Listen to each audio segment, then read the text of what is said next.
말씀 나눕니다. 요한복음 16장 7절에서 11절의 말씀에 가지고 성령에 이끌리는 신앙이라는 제목을 갖고 같이 나누기를 원합니다. 오늘은 2014년이 첫 주일을 맞이했네요. 하나님의 세계는 시간의 관념이 있을까요? 없을까요? 없죠. 영적인 세계라 시간의 관념이 없습니다. 그러나 하나님이 이 세상을 만든 이 현상계 세계는 창조 때부터 하나님이 넷째 날에 무엇을 창조했죠? 해달 별들을 창조하신 것을 통해서 징조와 사시와 일자와 연한을 이루라. 그래서 시간과 날과 달과 그 해가 변하는 사시사철의 모든 것들을 하나님이 창조하셨습니다. 그래서 어느 하루하루가 지나가 2013년이 지나가고 나이 한 살 더 먹어 이제 새로운 한 해를 시작하는 것 같아요. 이와 같이 하나님이 이 세상을 창조하실 때는 이와 같이 제한된 시간, 이 제한된 공간 속에서 하나님이 우리를 이 땅에 이 세상을 그렇게 창조하셨고 그러한 세상에 우리를 보내신 하나님의 목적을 우리는 말씀을 통하여 깨달아야 합니다.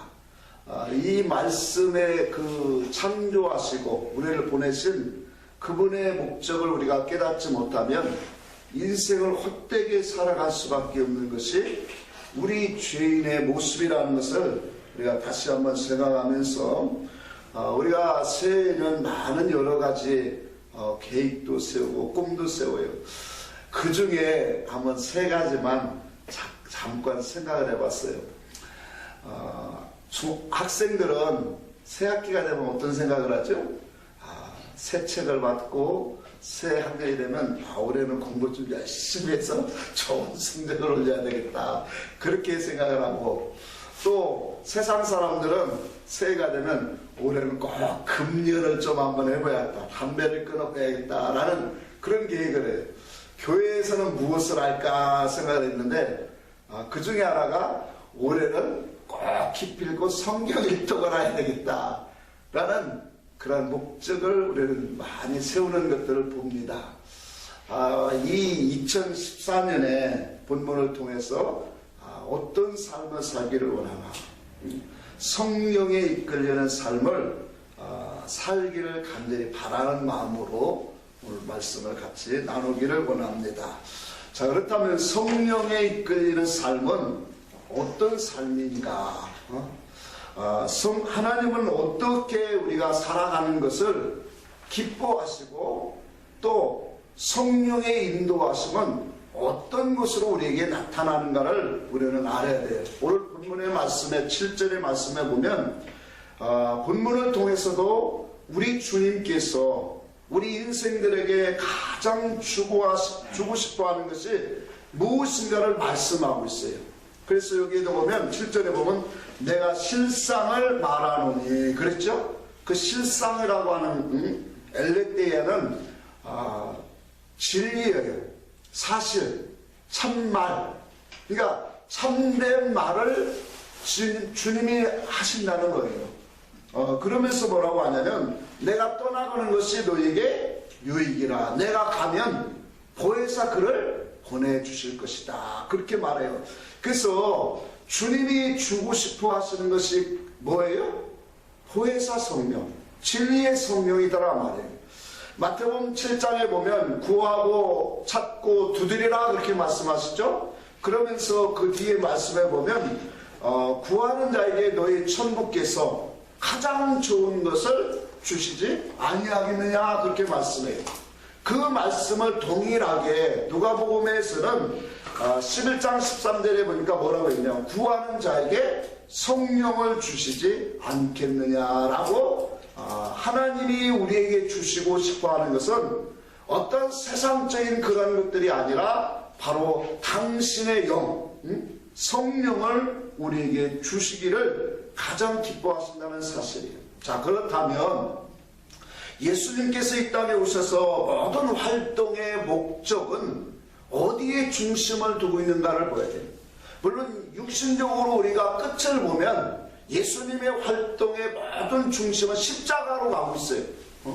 근데 그 십자가가 끝이 아니라 부활을 통해서 하시고자 하는 그 궁극적인 목적은 바로 뭐예요? 성령을 우리에게 주시고자 하는 것이다 말이에요. 그러니까 예수님의 모든 사역의 중심의 육체적인 결말은 십자가로 가는 거예요. 근데 그 십자가가 끝이 아니에요. 부활되고 바로 성령으로 오셔서 각 사람 심령 속에 하나님이 하시고자 하는 그 일을 하나님이 이루시고자 예수님이 이 땅에 오셔서 사역하셨다는 거예요. 그래서 예수님이 이와 같이 이 모든 오셔서 오늘 이 일들을 행하시면서 바로 하나님의 뜻이 이루어질 그날 성령이 오셔서 아버지의 그 선하신 그 뜻과 하시는 일들을 나타낼 것들을 성경에 여러 군데 말씀해 주셨어요. 그런 것들을 우리가 한 가지씩 한번 찾아보면서 같이 은혜를 나누기를 원합니다. 요한복음 한번 7장을 먼저 한번 가볼까요? 요한복음 7장에 보면 37절에 봅니다. 명절 끝날 곧 큰 날에 여호와께서 외쳐 이르시되 누구든지 목마르거든 내게로 와서 마시라. 나를 믿는 자는 성경에 이른 것 같이 그 배에서 생수의 강이 흘러나오리니 자 이는 그를 믿는 자들이 받을 성령을 가리켜 말씀하시는 것이라. 예수께서 아직 영광을 받지 아니하셨으므로 성령이 아직 그들에게 계시지 아니하시더라. 자 여기 보니까 예수님께서 명절 끝날 곧 큰 날에 외쳐 말씀을 하세요. 근데 왜 명절 끝날에 주님께서 누구든지 목마르거든 내게로 와서 마시라 이런 말씀을 하실까요? 그래서 여기서 나오는 명절 끝날 곧 큰 날이라고 하는 의미를 우리가 한번 생각을 하고 가야 돼요. 이 명절은 장막절, 초막절을 의미합니다. 초막절을 지키는 이유는 이스라엘 백성들을 하나님께서 애굽에서 이끌어내고 광야 생활을 하게 되어지죠. 근데 그 광야 생활 속에는 그들이 뭐예요? 온전한 이 집을 짓고 사는 것이 아니라 장막집 속에서 살았죠. 그렇죠? 그 초막을 말한단 말이에요. 그러니까 그 광야 생활 속에서 살았던 그 초막의 집을 상기하면서 우리 인생은 이와 같이 나그네 인생이다 라는 것을 그들에게 알게 하시는 절기가 초막절인 겁니다.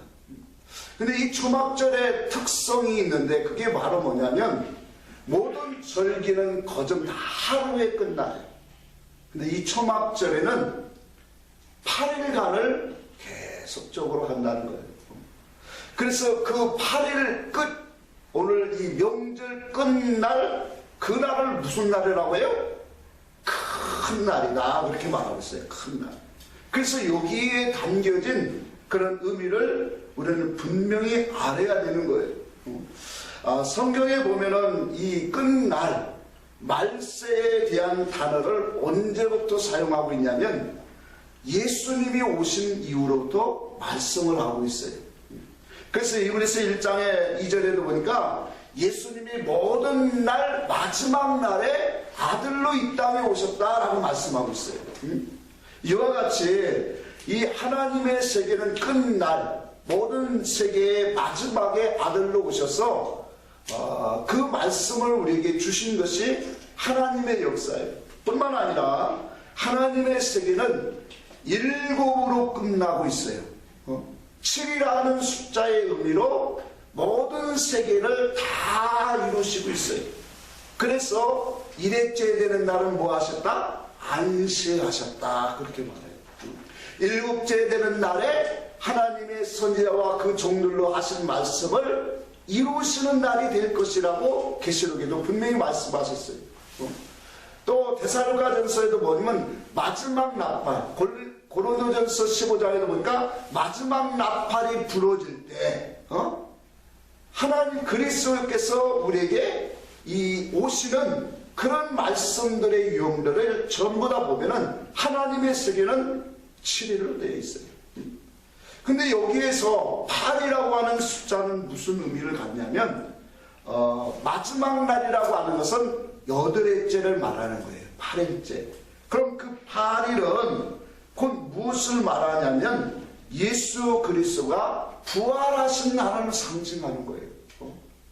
그래서 7일 동안에 오늘 우리 인생의 모든 것들이 끝나고 8일은 뭐예요? 부활, 영원한 세계, 새로운 세계로 들어가는 것이 바로 8일째, 8일을 상징하고 있는 거예요. 그래서 명절 끝날, 곧 큰 날, 그 날은 8째 날을 상징합니다. 그리스도께서 부활하시는 날이요, 더 나가서 뭐예요? 성령이 임하시는 날이다라는 것을 상징하는 거예요. 이것을 좀 정리해서 다시 한번 보면 그리스도께서 부활하시고 오늘 영으로 오시는 그 날이 명절 큰 날이다. 명절 끝날 큰 날을 의미한다는 것을 우리는 깨달아야 합니다. 오늘날 그리스도 안에서 초대받은 사람들은 전부 다 명절에 참여하는 사람들이에요. 그 명절에 참여한다는 영적인 의미는 뭐예요? 말씀을 듣는다라는 거예요. 말씀에 참여한다는 사실이에요. 근데 그 중에 특별히 뭐예요? 명절 큰 날, 그 끝날 8일째 날 그 큰 날에 그리스도의 부활에 참여하는 자들을 지금 말씀하고 있는 거예요. 다시 말하면 성령이 오셔서 성령이 진리를 풀어주시는 그때의 잔치에 참여하는 자가 바로 오늘 명절 끝날 이 큰 날이라고 하는 의미를 담겨지고 있는 거예요. 그러니까 예수님은 이와 같이 자기가 십자가에 죽으시고 부활하시면 성령이 오셔서 뭐 하시겠다는 거예요? 그 성령이 오셔서 아버지의 뜻과 그 아들로 오셔서 행하신 모든 일들을 뭐예요? 드러내시고 진리를 선포하시겠다는 그런 의미를 갖고 있는 거예요. 그래서 38절에 그렇게 말합니다. 나를 믿는 자는 어느 때에? 명절 끝날에. 그 끝날은 바로 뭐예요? 예수 그리스도가 죽으시고 부활하셔서 진리의 성령으로 오시는, 진리의 성령으로 오늘 그 진리의 성령이 오셔서 진리가 무엇인가를 드러내시는 그날에 나를 믿는 자는, 진리를 믿는 자는 성령의 이름과 같이 그 배에서 생수의 강이 흘러나리라, 그렇게 말합니다. 그래서 생수의 강이 흘러난다는 것은 살아있는 말씀이 움직여지는, 생명의 말씀이 움직인다는 뜻이에요. 생수의 강이 신명에서 나온다는 것은 살아있는 말씀이 역사하신다는 의미를 갖고 있는 거예요. 이와 같이 명절 끝날에, 그날이 큰 날인데 바로 부활하시고 오늘 진리의 성령이 말씀을 가지고 내 안에 오시는 그날을 바로 뭐예요? 주님이 말씀하고 있다는 사실이에요. 그날에 너희가 나를 믿으면, 그 말씀을 믿으면, 성령이 주시고 깨닫게 하시는 그 진리의 말씀을 듣고 그 말씀을 믿으면 너희 속에 뭐예요? 하나님의 살아있는 말씀이 너희 심령 속에서 살아 역사할 것이다 라는 말씀이 이 말씀인 거예요. 그래서 그 39절에 보면 이는 그를 믿는 자들의 받을 성령을 가리켜 말씀하신 것이라. 그런데 아직은 주 예수 그리스도께서 십자가에 죽으시기 전이었으므로 이 말씀이 이루어질 때는 아니죠. 자, 그러면 지금은 뭐예요? 이 말씀이 이루어지는 때란 말이에요. 오늘 성령으로 당신의 거룩한 말씀을 오늘 참여하고 증거되어지는 그 말씀을 먹는 자, 그 말씀을 영접하는 자, 그 말씀을 사모하는 자들에게 오늘 뭐예요? 주님이 그 배에서 생수의 강이 흘러나게 하시겠다는 거예요. 그래서 그 배에서 생수의 강이 흘러난다는 그 말씀의 뜻이 이와 같이 성령이 우리 속에 오셔서 그 말씀을 살아있는 말씀으로 우리 속에 역사하겠다는 거예요.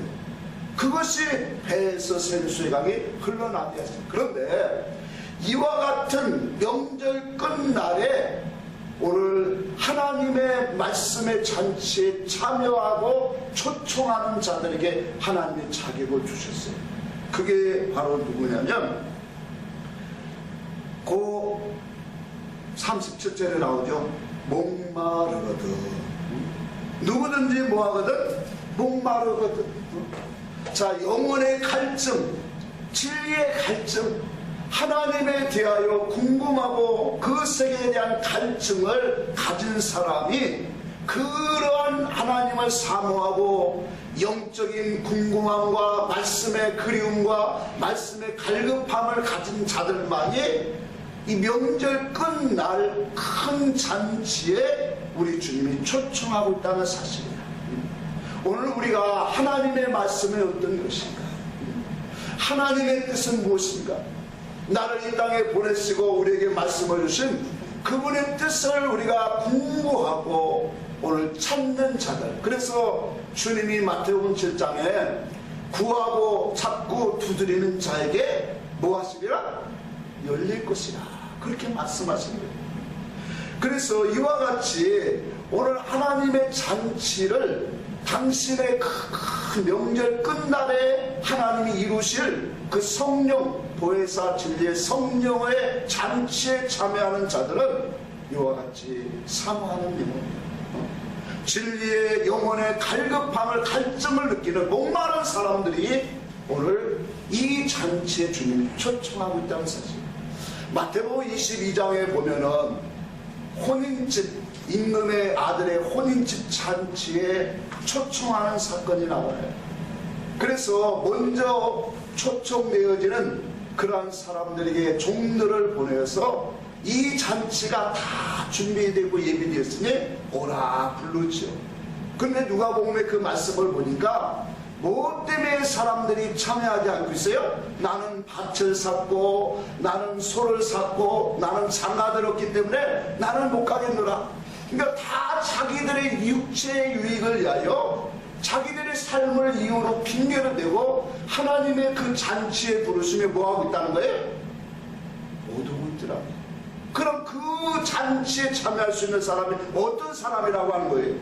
목마른 사람이에요. 영적으로 갈급한 사람. 하나님이 어떤 분인가?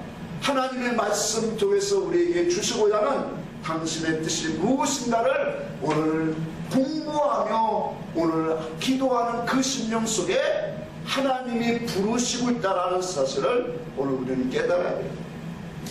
말세의 특징이 무엇일까요? 그리스도께서 오시는 때에도 신앙에 많은 특징들이 있었어요. 또 오늘날 우리가 이 시대를 보면서 말세의 특징은 어떤 것이 그 신앙의 모습을 우리에게 보여주냐면 바로 인본주의라는 거예요. 하나님을 찾고 진리를 찾는 그러한 심령을 찾기 힘들다는 거예요. 그러니까 주님이 마지막 때 오시는 그런 때는 이와 같이 영적인 그리스도 진리를 찾는 그 하나님을 찾는 그러한 궁극적인 그 심령들이 참 보기 힘들다는 거예요.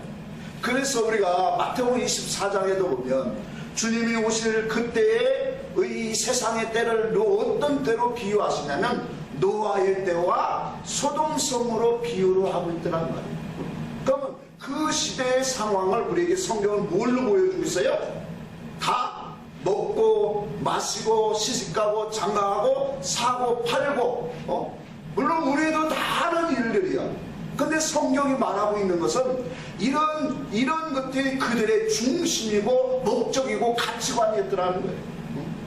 그러니까 하나님을 믿는 그들의 백성들 속에 먹고 마시고 시집가고 장가가고 쾌락을 사랑하고 이런 인본주의 사상으로 가득 차여 있고 하나님의 뜻과 목적을 이루고자 하는 그러한 선한 마음을 가진 자들이 드물다라는 거, 없다라는 거.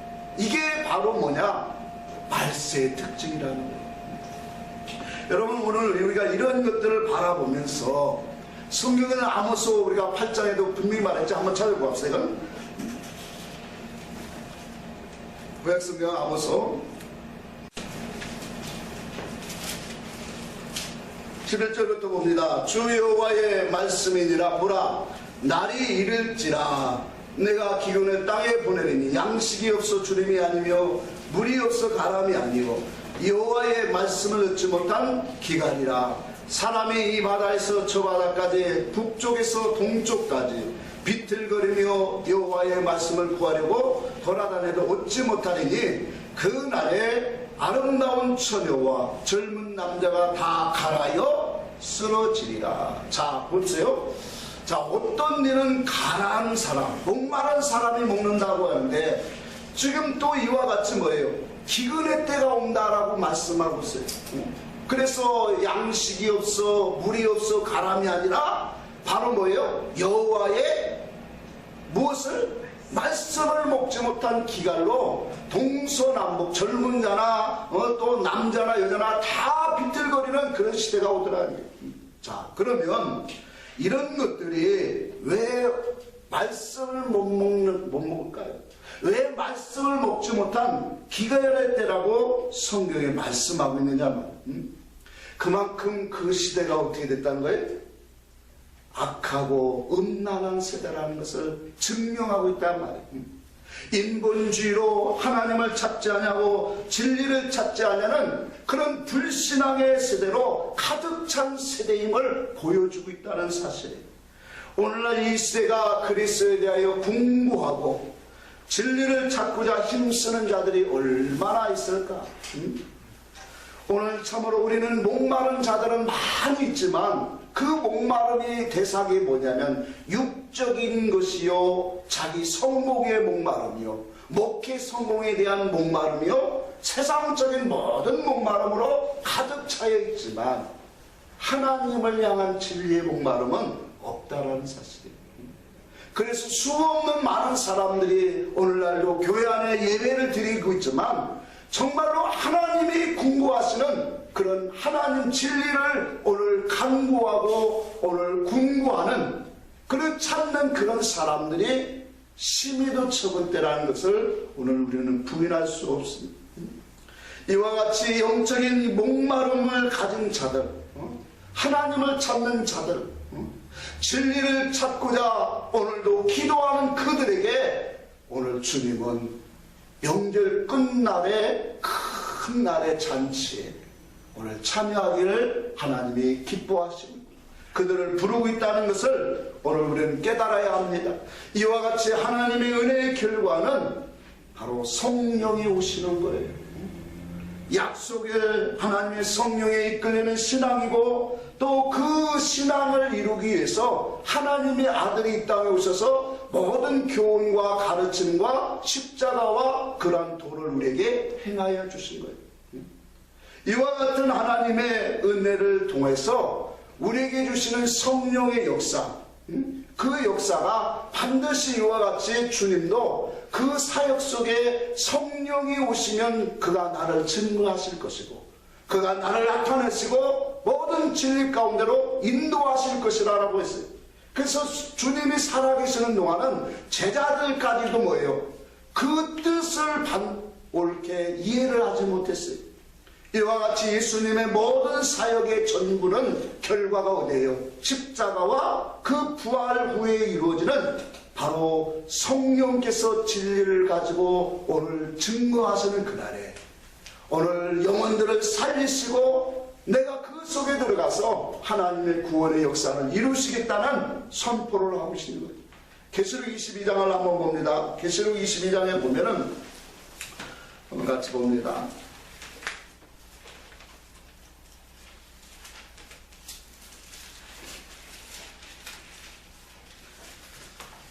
22장 1절 2절 봅니다. 또 누가 수정같이 맑은 생명수 강인에게 보이니 하나님과 어린 양의 보좌로부터 나와서 어디로 흘러요? 길 가운데로 흐르더라. 이 길 가운데라고 하는 것은 뭐예요? 히브리서 기자는 이 길을 뭐예요? 십자가로 열어놓으실 새롭고 산길이라고 그랬어요. 그럼 이 가운데라고 하는 의미는 뭐예요? 바로 십자가의 그 의미, 십자가를 지시는 예수 그리스도의 그 속에 있는 은밀 계시, 영적인 그러한 하나님의 계시의 말씀의 뜻을 깨닫는 영혼을 말하고 있는 거예요. 그 영혼 속에 뭐예요? 오늘 생명수의 강이 흐르고 있더라, 그렇게 말씀하고 있는 거예요. 16절 17절도 한번 보고 갑시다. 계시록 22장 16절 17절. 나 예수는 교회들을 위하여 내 사자를 보내어 이것들을 너에게 증언하게 하였노라. 나는 달새 뿌리어 자손이 그 광명한 새벽별이라 하시더라. 성령과 신부가 말씀하실 오라 하시는도다. 듣는 자도 오라 할 것이요 목마른 자도 올 것이요 또 원하는 자도 값없이 생명수를 받으라 하시더라. 자, 새벽별이라고 하는, 광명한 새벽별이라고 하는 의미는 어떤 것일까요? 왜 예수님이 광명한 새벽별에 가장 어둠을 밝히는, 아침이 오기 전에 가장 강하게 역사하는 때가 뭐예요? 어둠의 때예요. 그 어둠의 때를 밝힐 수 있는 것이 바로 뭐예요? 예수 그리스도 새벽별이란 말이에요. 그 17절에 보면 성령과 신부는 교회들이죠. 그 교회들이 말씀하기를, 여기 신부는 뭐예요? 그리스도의 인격으로 거룩함으로 오늘 성장된 믿음의 사람들을 상징하지요. 그들이 말씀하기를 오라 하시는도다. 듣는 자도 오라 할 것이요 목마른 자도 올 것이요 또 원하는 자도 값없이 생명수를 받으라, 그렇게 말씀합니다. 이 때가 어느 때를 다 말씀하고 있는 거예요? 바로 그리스도가 죽으시고 오늘 진리의 성령이 오셔서 말씀을 외치는 때를 말하는 거예요. 당신의 교회들 속에 성령이 오늘 뭐예요? 여기 나오는 신부들을 통해서, 당신의 종들을 통해서 말씀을 외치고 있더란 말이에요. 그때 뭐예요? 너희는 오라, 목마른 자도 오라, 모든 사람도 다 오라. 이것을 구약 성경에는 그렇게 또 말씀하신 거예요. 한번 보고 갑시다. 이사야 한번 봅시다. 55장 한번 봅시다.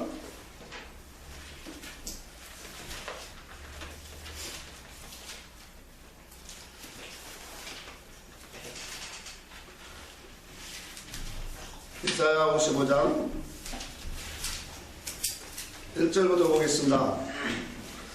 오라 너희 목마른 자들아 물로 나오라, 돈 없는 자도 오라. 너희는 와서 사먹되 돈 없이 값없이 와서 포도주와 젖을 사라. 너희가 어찌하여 양식 아닌 것을 위하여 은을 날아주며 배부르지 하지 못할 것을 위하여 수고하느냐. 내가 듣고 들을지어다.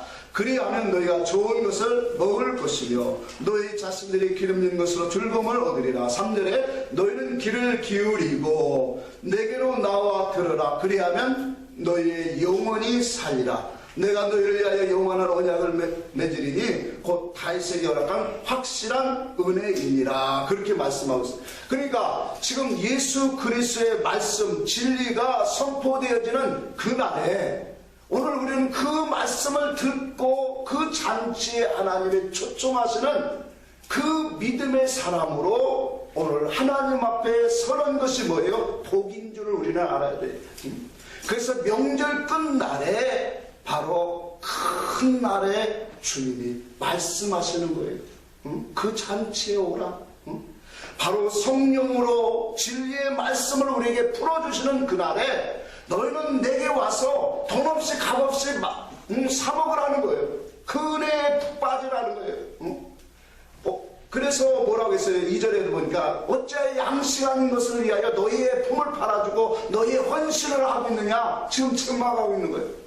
진리의 말씀, 하나님의 뜻과 생명의 말씀이 있는 그곳에 너희는 와서 먹고 마시고 그 일에 참여해라. 오늘 우리는 하나님 앞에 이 명절 끝날에 이와 같이 성령에 참여하는 것이 참된 복인 것들을 우리가 성경을 통하여 증거되고 있다는 것을 오늘 우리는 말씀을 통하여 봅니다. 오늘 본문을 들어가서 다시 한번 7절을 봅니다. 그래서 7절에 보면 내가 실상을 너에게 실상을 말한다. 진리를 말하고 있다. 진실을 말하는데 내가 떠나가는 것이 너에게 유익이라. 내가 가면 그를 보혜사 성령을 너에게 보내리라. 그렇게 말씀하십니다. 하나님 아버지는 영원전부터 계획하신 그 구원의 역사를 아들 예수 그리스도를 이 땅에 보내서 완성하셨어요. 그 완성하신 구원의 역사를 우리로 하여금 뭐예요? 알게 하시고자 이제 뭐예요? 성령을, 당신의 영을 우리에게 오게 하시겠다는 거예요. 보내시겠다는 거예요. 그래서 우리가 고린도전서 2장 13절에도 보면은 하나님의 은혜로 주신 그런 것들을 알게 하는 것이 바로 뭐냐? 성령을 보내신 목적이다라고 말씀하고 있어요. 이와 같이 오늘 이 그가 오시면 모든 진리 가운데로 우리를 인도하시는 하나님의 잔치가 벌어지는 시대예요. 그래서 오늘날 우리의 교회의 모임은 하나님의 잔치예요. 시온의 잔치예요. 성령이 교회들에게 외치는 음성을 뭐하라? 들을지어다. 교회들에게 말씀하고 있잖아요. 그러니까 계시록의 7교회에 말씀한 게 똑같은 게 뭐냐? 성령이 교회들에게 말씀하시는 음성을 들을지어다.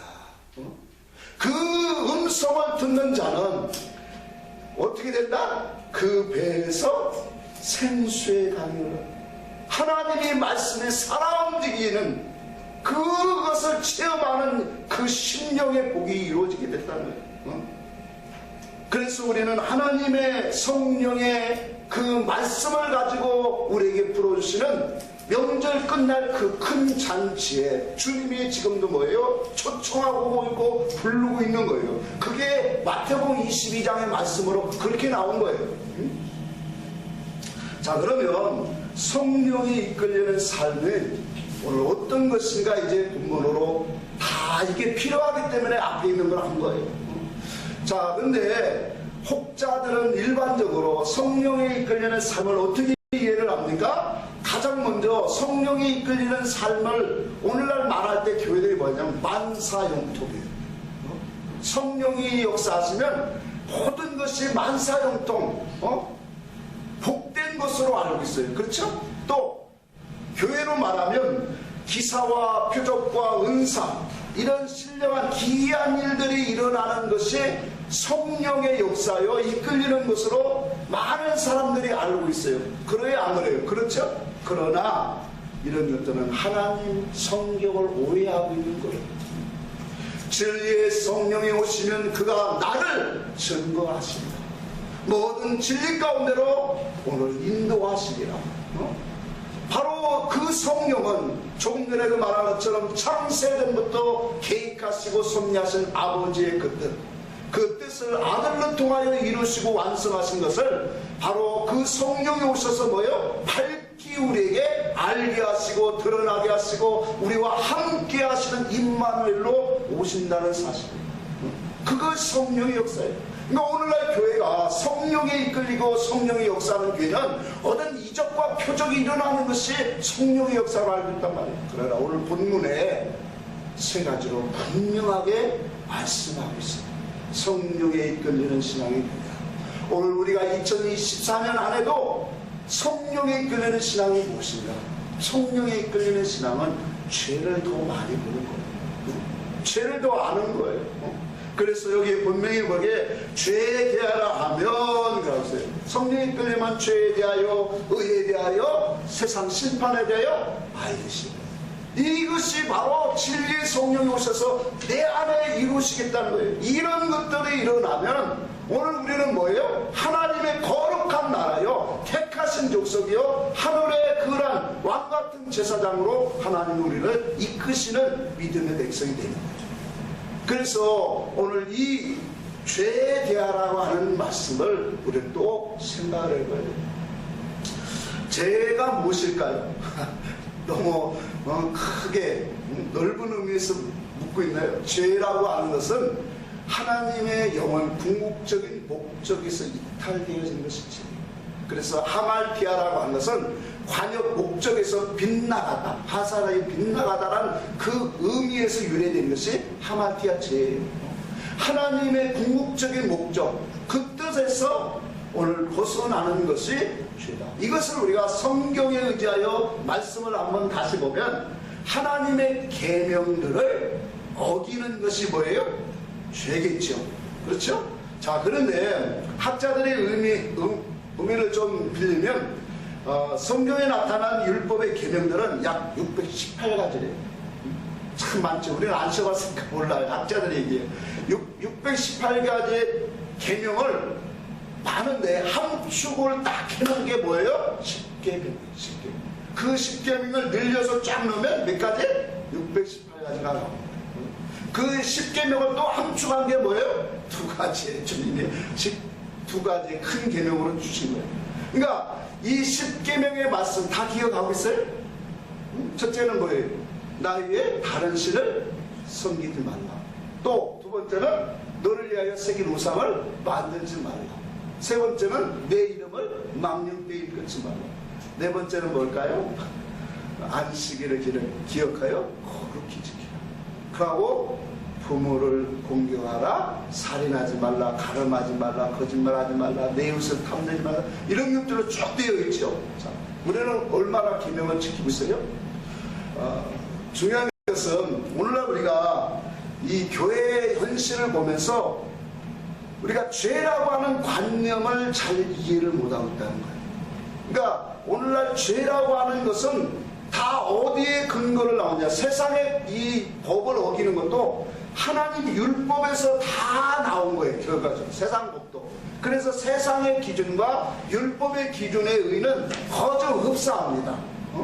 그러니까 율법의 의미, 윤리와 도덕과 현실적인 문자적인 의미를 가지고 그 삶 속에서 행동으로 오늘 어긴 것을 뭐라고 말해요? 그걸 죄라고 알고 있더란 말이에요.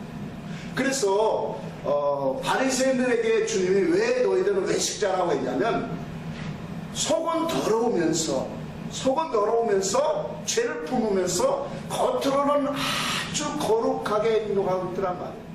그래서 속과 겉이 다르다고 해서 외식자라 그렇게 책망을 하신 거예요. 그러면 오늘날 교회가 하나님의 계명을 어긴 거, 이러한 이 살인하지 말라, 도둑질하지 말라, 간압하지 말라, 뭐 이런 하나님의 것, 11조, 이런 모든 것, 우상 섬기는 것, 이런 것들을 어겼을 때에 죄로 알고 있더라고 말이에요. 그래야 안 그래요? 그러니까 해결을 하면은 전부 다 어떤 얘기를 해요? 이와 같은 이 율법적인 문자적인 의미를 가지고 하나님 앞에 잘못했으니 주님 용서하여 주옵소서 하고 해결을 합니다. 물론 이것이 죄가 아니라고 하는 것이 아니에요. 물론 죄예요. 분명한 죄예요. 이것이 행동. 그러나 성령, 진리의 성령이 오시면 더 근본적이고 근원적인 죄를 우리에게 말씀하고 있다는 사실이에요. 율법 안에 있는 자들은 오늘 이와 같이 행동으로 나타나고 행동으로 오늘 보여지고 이런 세상적인 기준에 의한 죄로 하나님 앞에 회개하는 신앙생활을 하지만 바로 진리의 성령이 오시면 죄가 무엇인가를 알게 하겠다는 거예요. 너희들이 알고 있는 그 죄는 그건 진짜 죄가 아니야. 내가 너에게 진짜 죄가 뭔가를 알려주겠다 그렇게 말하는 거예요. 그러니까 일반적으로 우리가 거짓말하고 살인하고 미워하고 이런 탐내고 이런 것들은 뭐예요? 하나님과의 관계 속에서 떨어져서 나오는 행동에 불과하다는 사실이에요. 그래서 성령께서 오셔서 하시는 말씀은 그 말씀 이면 속에 있는 하나님과의 관계성을 우리에게 말씀하고 있는 거예요. 하나님과의 관계성에서 떨어지고 하나님의 뜻에서 이탈되어지고 하나님의 기준에서 이탈되어진 그런 것들이 뭐예요? 다 죄다라는 것을 알게 하시는 거예요. 그래서 하나님과의 관계성을 바로 가지면 뭐 하는 거예요? 죄를 이기는 거예요. 가인이 하나님의 뜻에서 제사하지 못하니까 죄가 어떻게 돼 있다고? 문 앞에 엎드려 됐다고 했죠? 그러니까 하나님과의 관계성에서 우리가 이루어지면은 오늘 우리는 모든 것을 이길 수 있는, 은혜로 이길 수 있는 힘이 오는 거예요. 그러니까 율법 안에서는 보여지고 나타내고 행위로 그 드러난 것들만 죄라고 인정을 하는데, 성령이 오셔서 우리에게 죄라고 하는 것은 너희 마음에 하나님과 오늘 떨어진 것들을 죄로 우리에게 말씀하시는데, 그 진리의 성령이 근본적이고 근원적인 그 죄를 말씀하는데, 그게 바로 뭐예요? 9절에 나를 믿지 않는 것이라, 그렇게 말합니다. 오늘 하나님 예수 그리스도를 믿지 않는 것, 알지 못하는 것이 죄라는 거예요. 나를 믿는다는 것은 오늘 뭐예요? 예수 그리스도의 말씀을 믿는 거예요. 진리를 믿는 거예요. 성령이 오늘 오셔서 뭐예요? 증거하시는, 당신의 뜻에 증거하시는 말씀들을 믿지 못하고 있더란 말이에요. 그 알지 못하는 것이 뭐다? 죄다. 요한복음 8장에 보면 31절 32절에 보면 너희가 내 말에 거하면 너희가 참 내 제자가 되리라. 오늘 우리가 주님의 말에 거한다는 의미를 우리는 알아야 돼요. 그의 증거하시는 계시의 말씀, 진리의 말씀에 거하면 오늘 우리는 참 제자가 되어지고, 또 뭐예요? 그 진리가 너희를 자유케 하리라, 그렇게 말씀을 하세요. 그래서 죄라고 하는 것은 무엇이 죄냐? 주님의 말씀 안에 거하지 믿지 못하는 것이죠. 진리 안에, 그리스도 안에, 성령 안에 거하지 못하는 것이 죄입니다. 이것을 오늘 한마디로 오늘 이 요한복음 16장에는 뭐라고 증거하냐면 나를 믿지 않는 것이다, 그렇게 말합니다. 무엇이? 지금 그리스도 안에, 말씀 안에 그 하나님의 성령의 역사하시는 그 말씀 안에 들어오지 못해서 행하는 모든 죄들이 전부 다 통틀어서 한마디로 정리해 준 거예요. 지금 그게 뭐냐? 너희가 나를 믿지 않는 거다. 오늘 진리의 영으로 하나님의 영원 궁극적인 목적을 드러내시는 그분을 믿지 못하는구나. 오늘 죄라는 것은 바로 이와 같은 것들입니다. 그래서 로마서 1장 28절에 마음에 하나님을 두기 싫어하는 것이 죄예요. 예레미야 2장 13절에도 보면 생수의 근원 되신 하나님을 버린 것이 뭐예요? 악이요 죄다라. 터진 웅덩이를 갖고 터진 그릇 속에 물을 채우고자 노력하는 인간의 이 율법적인 행위의 노력의 그런 것들이 전부 다 뭐예요? 다 죄라는 거예요. 그러니까 하나님의 근본적인 진리, 그분의 말씀 안에 거하는 것이 바로 뭐예요? 그게 자유요, 그게 믿음이라는 거예요.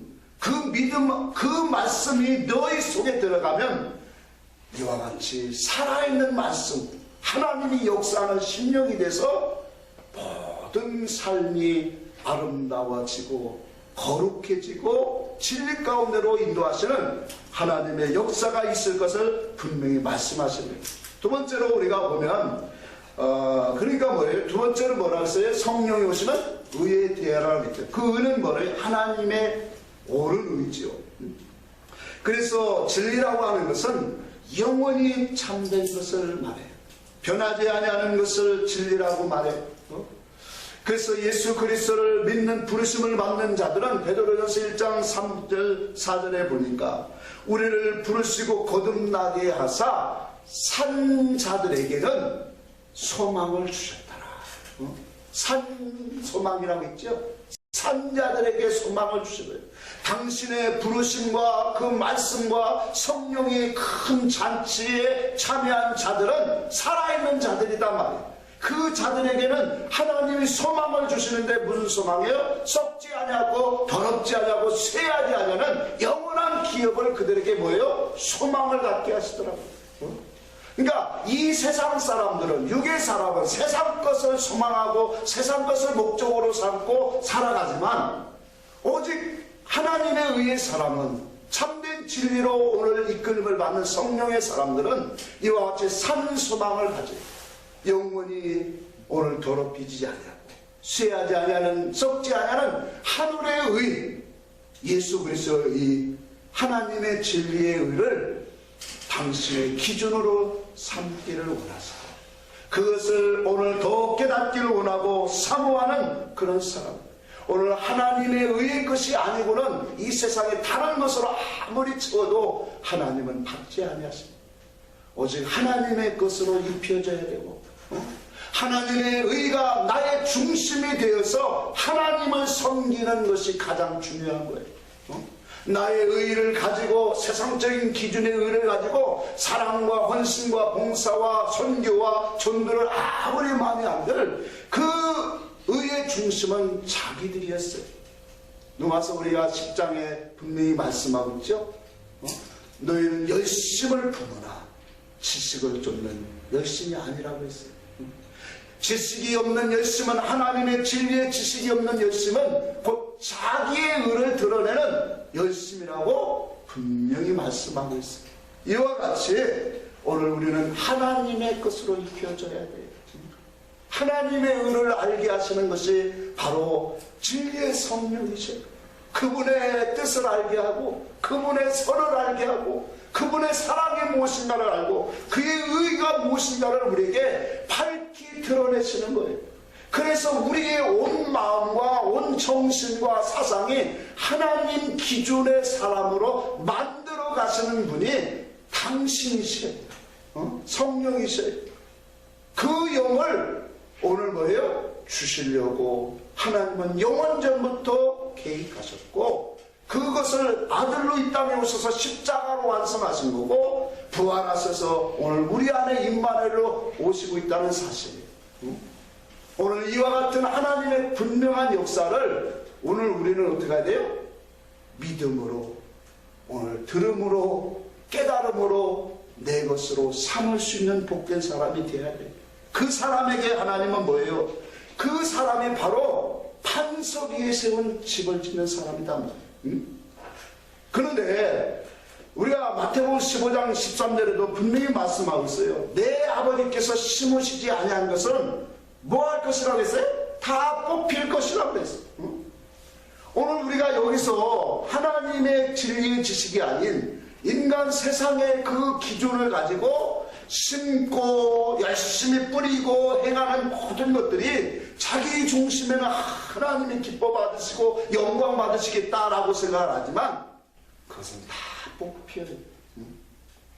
어제 아들하고 대화하면서 나온 게 뭐예요? 진리는, 영의 신앙은 영의 사람을 만드는 거예요. 진리는 진리의 사람을 만드는 거예요. 세상 교회에서 진리가 없는 곳에는 1000명, 10,000명이 있어서 진리의 사람의 신앙이 나올 수가 없는 거예요. 겉으로 보면 크고 우대하고 아주 거대하고 아름답게 보이나 하나님이 찾으시는 진리의 사람은 없다라는 거예요. 오직 진리 안에서 진리가 나오는 거예요.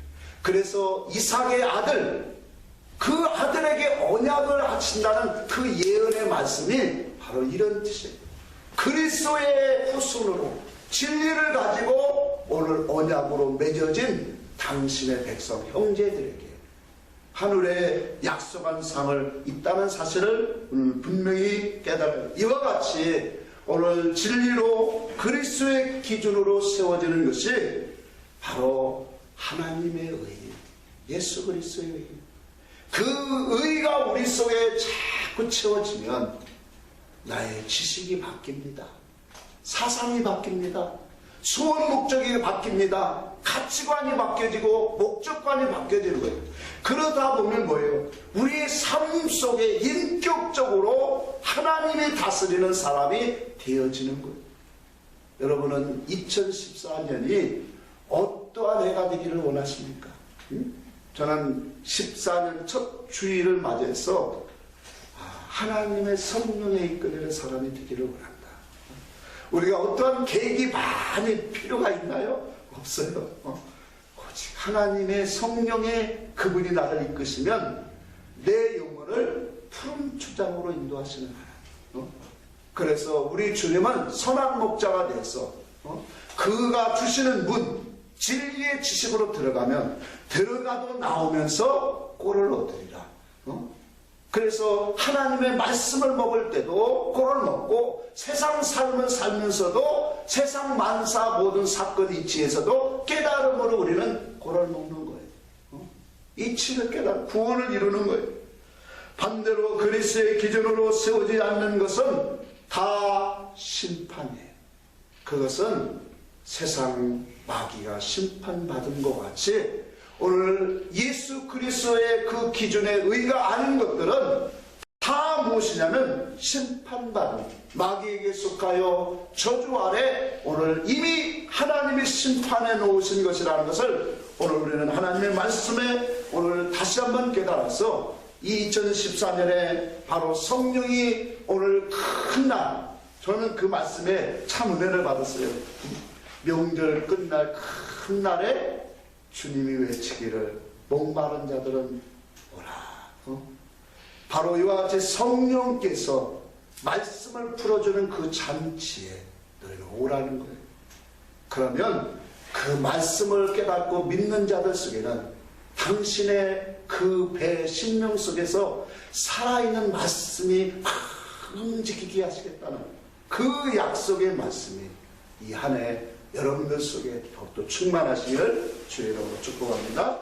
기도하겠습니다.